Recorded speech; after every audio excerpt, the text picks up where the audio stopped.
Hello guys! So this video is all about mga OFWs na katulad ko nung nag-OFW ako. Alam mo yung pakiramdam nung lalabas ka na ng bansa na finally ay magkakaroon ka na ng chance na maging breadwinner ng pamilya, makatulong sa family. So alam mo yon, yung paglabas natin ng bansa, hindi naman masyado nating inisip yung homesickness, yung depression, kasi mas baon natin yung pag-asa na makaprovide tayo ng mas magandang buhay sa ating family until nung nandun na tayo sa abroad, 'di ba? Yung first 3 months natin umiiyak tayo.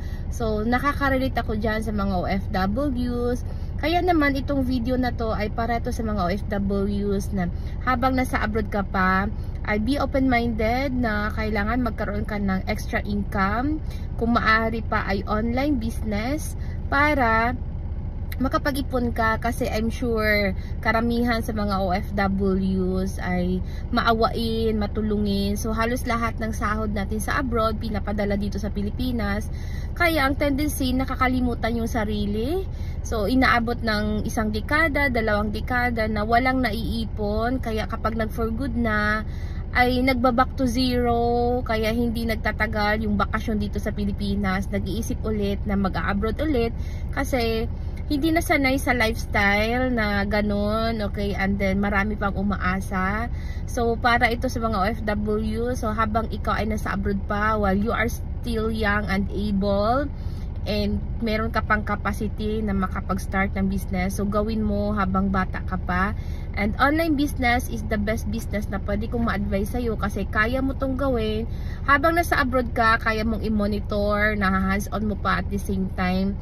Portable, you can do this anytime, anywhere, as long as may internet.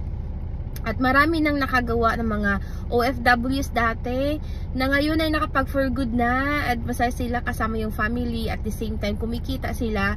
Kung hindi man nahigitan, at least napantayan yung income nila nung nasa abroad sila while nandito na sila sa Pilipinas and doing this online business. So kung wala ka pang naiisip kung anong negosyo yung pwede mong gawin habang nasa abroad ka pa, ay mag-message ka po sa amin. So we are willing to coach you para masimula mo yung business, para kung ikaw ay nasa abroad pa right now, or ikaw ba ay isang ex-OFW and looking for ano ba yung pwede mong pagkaabalahan, pagkakitaan habang nandito ka sa Pilipinas. So just message us para mag-guide ka namin kung paano gagawin, umpisahan yung negosyo na to. And syempre, dahil since we are talking about business, may capital po ito, pero malitan po yung puhunan nito. And online business po, so wala po itong expiration and walang renewal.